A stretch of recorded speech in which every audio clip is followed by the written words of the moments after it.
yoyinki boy badavlat bo'lib ketgandan keyin, cho'ntagida puli ko'payib ketgandan keyin, zo'r mashinalarni minib, uyini qasr qilib qurib bergandan keyin sabr to'g'risida, kambag'allik fazilati haqida hamma ham gapiraveradi, hamma ham dars o'taveradi.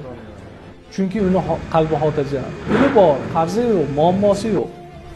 Xotirjamchilikdan, sabrdan, bu qora kunlarga sabr qilishlikni hamma boy badavlat odam ham gapiraveradi.